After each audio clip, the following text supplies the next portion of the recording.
Hi, my name's Tom Chick. I'm supposed to look like Sarah Palin. I don't know how well it's working out. Geryk, who do you think you look like? I'm a cross between Brian Eno and Robert Fripp. Well played. I like it. I like it a lot. I wish you could wear your hat when we drive around in my car. It's unfortunate. You can't. That's not the etiquette. So one of the federal statutes in Grand Theft Auto V is that you cannot wear a hat while in a car. Do you know how hard it is to do hats in video games? Like, one of the really big things in video games is customization. Like, I want to dress the way I want to dress. Right, Unfortunately, right. I don't have... I want to get like a red business dress, so it makes it more clear that I'm supposed to be Sarah Palin. The leather jacket and jeans don't really do it for me. But customization is a big deal. It is super difficult. It just takes a lot of extra work to reconcile hats with hairstyles. And that's something like in MMOs, where people want to dress up their character. Right. They're like, right, hey, why right. can't I have a ponytail and a beanie? And, yeah, well, I mean, although that asks a question, then why would you be playing an MMO in the first place? I'll tell you why, but first, can I tell you something about where we are here? Sure. This is Grand Theft Auto 5, and it's called San Andreas instead of Los Angeles. Los Santos instead of Los Angeles. We are on the, I don't know what they call it here, but really it's the Santa Monica Pier. When we came out here, Geryk, you see these little bleacher things right over here? Oh, yeah. Yeah, I'll go over there. Hey, dude, what's up? This triggered a weird memory, and this is just how, a sense of how close this is to Los Angeles. I once had a huge crush on an aerobics instructor, my own aerobics instructor, when I used to go to aerobics class, and we were like good friends. And I remember one night before we started dating, where I sort of realized, hey, she kind of might be into me. As I was giving her a ride home, and she said, let's just drive around for a while. And I was like, oh, cool, she wants to hang out with me.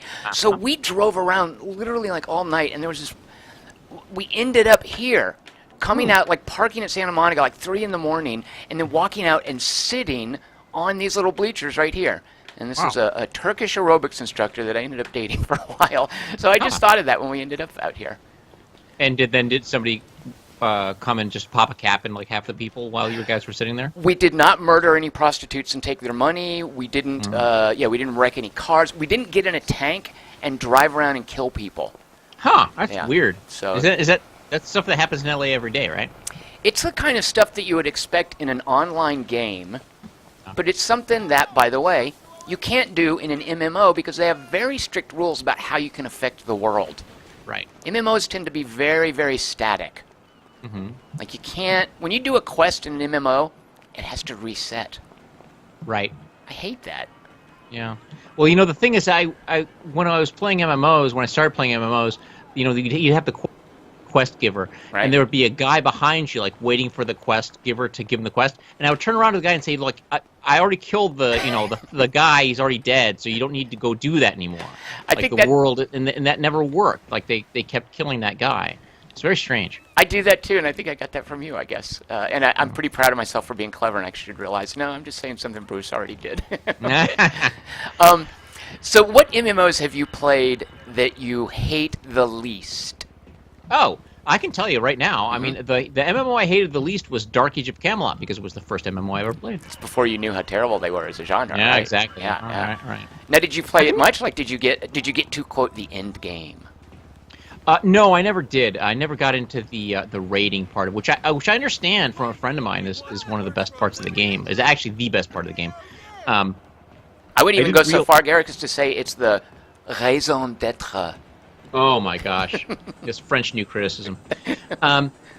So yeah, I mean, I felt like I got a lot out of the game even without getting to that point. Now, it's my first MMO, and it sort of showed me a whole bunch of stuff about how computer games sort of had already realized the things that I had been dying for when I was, say, in, I don't know, 8th grade. Yeah. Right? Yeah. Like this idea of this persistent world, that you could run around and be some character. You could interact with other people. People had persistent ranks and duties and things like that. I thought it was just so fantastic. And the fact that was the case sort of kept me going for a long time before I realized how sort of empty the whole thing kind of was. I think it also tapped into this idea of realizing the staple of, like, cyberpunk, like science fiction, that you know, like living in the internet, like having this space that wasn't just about email and web browsers. It's a place you just lived and hung out and did things and advanced. And, by the way, this is our car here, but let's not drive away. Yeah, let's go back down the pier. Okay. A nice place to walk. So the one that I find least awful that I would probably play if I had the time, can you guess? Guild Wars 2? Yeah. And I don't know what it is, because Guild Wars 2, it does tricks about, like, resetting the world. Like, it has little quests peppered throughout the level that is trying to make you think, hey, you're affecting the world. And they all reset, but there's sequences of quests. So when you come upon them, it feels like, oh, there's something happening here. There's some evolving set of events. And it changes the world, right? I mean, like, you see stuff change, right? Exactly. Like, it'll open new passages, or it'll have some effect on whether or not some area is, like, on fire, or, you know, what creatures are around. Yeah, it'll definitely, in as much as that can happen in an MMO. Like, I think after you play, you start to see through the smoke and mirrors and realize, oh, yeah, these are just little tricks they're doing. But I also like Guild Wars for the combat. Like, if you're into things like Diablo, like action RPGs, I really like the distinction amongst the different classes in Guild Wars. So many MMOs for so long just had that very rigid, there's a tank, there's a healer, there's DPS. You sit in one of those, you occupy one of those three spots in any meaningful interaction. Like, if you want to go around and just kill things one at a time, that's fine. But if you want to sort of play it as a tactical game, which is part of the appeal, with other people, you're in one of these rigid structures. And I really like how Guild Wars 2 breaks out of that pattern. There's still a little of that, but it mixes it up just enough where if I was to play an MMO, that's the one that I would play. Speaking of which, Geryk, if you want, they have these little ongoing storylines. If you log in, you get them for free. If you haven't played in a long time and you want to go back and play the storylines, you have to pay. So log in now and then just log back out, and you'll have for free, I think it's Season 2, Episode 3. Oh, really? Just so you know. Okay. Yeah, just so you know. And that gives me, like, the story of the land of Guild Wars? Well, it's called... what is Guild Wars Land called? I should know this. Know. I was going to... Dagnabbit, I should know the name of the Guild Wars land. It starts with a K, doesn't it? I don't know. Oh my gosh. Lorantha? No, I feel like I've betrayed the lore of Guild Wars by not remembering it. You should know. You should know the country you come from, right? I can do this, Geryk. Name the 5 races you can be in Guild Wars. Go. Elf, dwarf, hobbit, human, and half-orc. You're close. The half-orcs are actually cat people. Okay. The dwarfs are called Asura. The elves are called... Shoot, they're plant people. I haven't played in so long. And there's no dwarf. Instead, there's the opposite of dwarfs, and it's really tall humans called Norns. Oh, wow. Interesting. So you were close. You got the basics right. Yeah, it's all like that. That's just kind of a thing. Now, tell me, if you were, I mean, all of these games seem to, you know, I mean, some of the lore in a lot of these games seems to be kind of pointless. But what do you think? I mean, we make fun of these games all the time, right? Right. But what do you think that they get right? I'll tell you what they get right, Geryk. When you log into an MMO, it gives you a bunch of little tasks that you can do. It gives you a bunch of things that can advance, a bunch of things that can improve, that you can acquire. Okay. It gives you various pools of, like, gold pieces or experience points or talent points or faction reputation that you can fill up and hit thresholds, little bars. Like, once I get 300 faction reputation with the Asura, I'm then liked instead of, you know, an acquaintance. Like, it gives you things that you advance, that you do. And I'm sorry to say, in a way, and maybe you can talk about this, that's not game design so much as brain chemistry. Isn't there this idea of, like, a dopamine feed, or this idea of gratification? Yeah, absolutely. And I think that's what MMOs do more than actually designing meaningful games, right? Like, you know about brains. What is that deal? Well, I mean, I think that kind of, I mean, we could have talked about that in the free-to-play segment, right? Where people you sort of give them these rewards at intermittent times, just kind of when you get the certain dopamine receptor agonists, and then you get then they kind of wears off, and then you get it again. It's certain you can almost time this. There's a certain physiologic element to it, right? I'm sure there's people that are doing this. They're actually researching this. I'm sure that they're doing this solely for the purpose of game optimization. But there is an element to that in all games, and the thing that makes me feel like MMOs give people the ability to, at least there's some element of wonder to it, right? The exploration element, the element of the unknown, the element of like I'm going in this world, I don't know what's going to be in this world, and the fact that it persists gives it some kind of more relevance than if you were just getting into a game, right? That I'm going to explore this game world. Well, I'm just going to log out, and then I'll start the game up, and I'll go in single player. It doesn't have the same meaning, does it?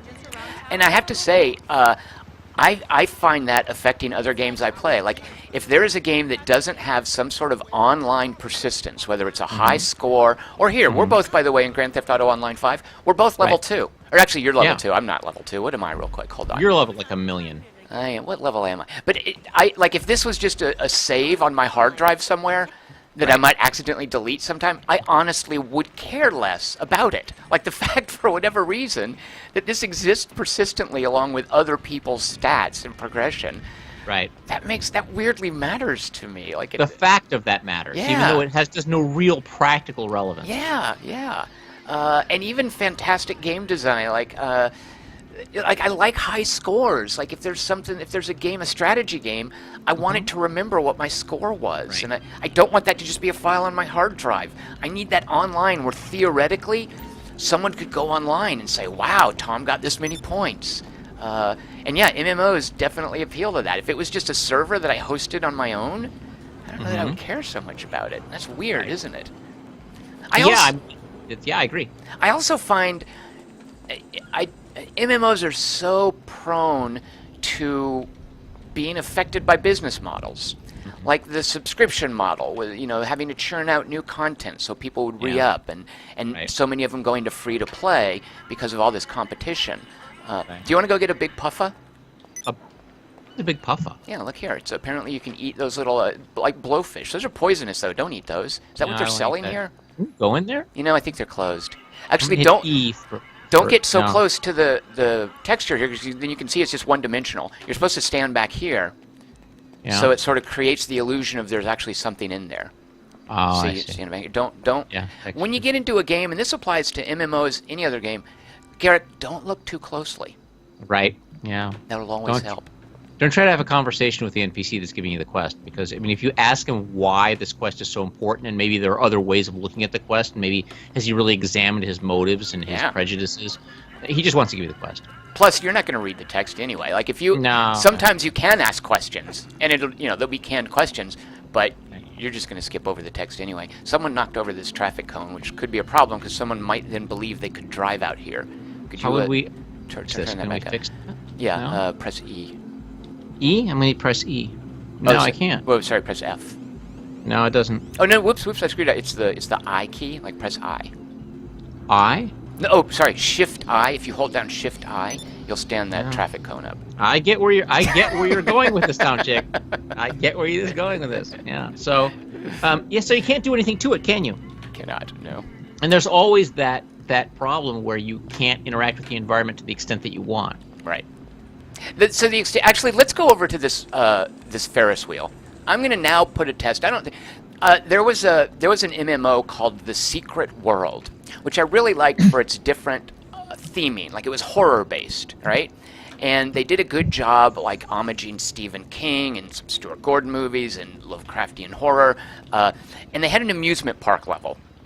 And I always figured, if you're going to have an amusement park, this is like Chekhov's gun, where if you have a gun on the wall in the first act, you must fire it by the third act, or it shouldn't have been there anyway. If you're going to have an amusement park, you must have interactable rides.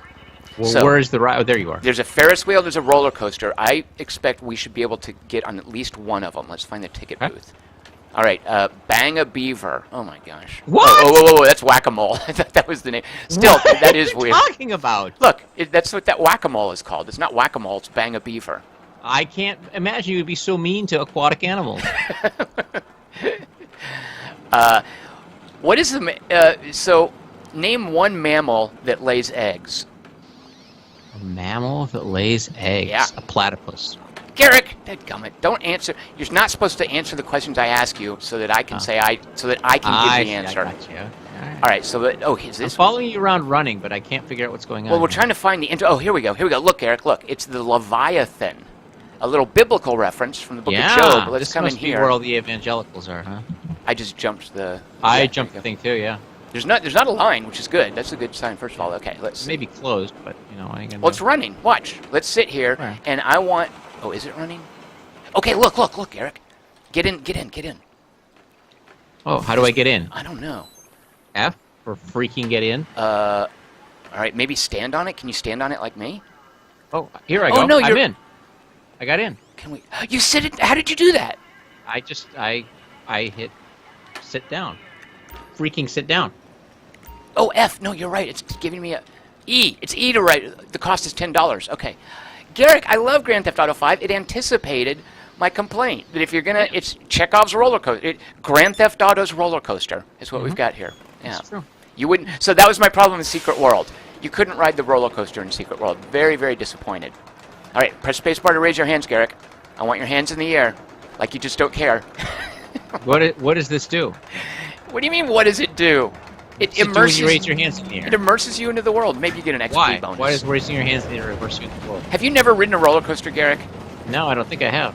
Are you lying? You are lying. No, I don't think I have ever have. Are you serious? I might have, maybe. Maybe when I was a kid, one time, sometime. I don't really remember. Geryk, No. even as an adult, roller coasters are awesome. You can put your hands down, by the way. You only put your hands up when you're going up the incline at the beginning. Oh, okay. Really? Yeah. Or is there like an etiquette of roller coasters? Yeah. Interesting. Yeah, so here we are. All right, so Geryk, already, I like this Grand Theft Auto 5 better than most MMOs because it lets us ride the roller coaster, and has that, by the way, for a metaphor for MMOs. Is it shows you a roller coaster and it doesn't let you ride it. Right. Well, how do I get out? I hit E You again. gotta wait for the bar to lift, and please exit to the left. Oh, that's good animation. Please check the car to make sure you haven't left behind any cameras or personal items. Right. Here we go. So does this? I mean, does this idea of this kind of open world thing where you're doing all this stuff, does this take some of the oomph out of MMOs for you? It does, absolutely it does. I'll never have that. Wait, you gotta wait here until someone comes and lets us pass this velvet rope. It absolutely does. And that's true with a lot of game design. Is you encounter like a new genre or a new design tweak, and eventually you get inured to it. MMOs have almost no oomph for me anymore. It's all brain chemistry. Yeah. Interesting. So let's not play an MMO. Do you agree? Okay. I agree. Does this count as one, by the way? I just jumped the thing. By the way. Geryk, I'm gonna have to call security. Hey, do you remember the time? Oh no, you weren't with us. That was there was a time when Stefan and I kind of jumped one of these things at the Toronto Film Festival, and we ran into who's the really tall actress? Gina Davis. No, Gwyneth Paltrow. Is she really tall? I don't know. The one she's married to Brad. Somebody that's like she's married to Brad Pitt. Gwyneth Paltrow was for a while, and then it went Jennifer Aniston, Gwyneth Paltrow, Angelina Jolie. I might be inverting Jennifer Aniston and Gwyneth Paltrow. Why do I know this? For Christmas, remind me to renew your subscription to Us magazine. Yeah, thank you. Please do. Right. So wait, who did you run into? I can't remember. It was somebody really tall. It was I thought it was either Gwyneth Paltrow or could have been who's the other one? Who's the one that played Galadriel? Kate Blanchett. Kate Blanchett might have been Kate Blanchett. That's way more impressive. You know what? They're equally impressive. Yeah, Kate Blanchett is way more impressive. Yeah. Definitely. And then we went kind of like down another hallway, and we opened this. We walked through these doors, and all these people are standing there with cameras, and like we're going to take pictures of us, and it was like just me and Stefan, and they're like, "Oh wait, are they famous? Who are those people?" And we had just kind of gotten away. We gotten past security. We were completely not trying to. We couldn't find our way to our seats. So it was funny. It was kind of like this. This is what it reminds me of. This is how games remind me of real life. Tom Chick. All right. Oh, it's dawn. I think it's. Let's go get some breakfast somewhere. Let's go get some. I feel like I'm in the Warriors. Oh well, except wrong coast. Right, but still, it would be dawn and they get out on the beach, and then the riffs would show up. Right, that's right. I forgot about that. It is a beach ending. It's sort of the journey through the night to the ocean. That's what we've just had right here. Mm-hmm. All right, let's go get some big puffas. All right, sounds good.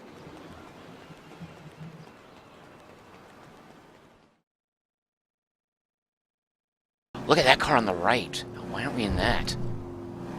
Look at that. It's ugly. I don't like that. Really? Well, I don't like supercars either, but you know you're supposed to like them, so I feel obliged to see a car like that. Yeah, you feel like you're like Billy Bush. You feel like you need to be like you need to be really like masculine and like those kind of cars. Right. Right. I need to ogle it.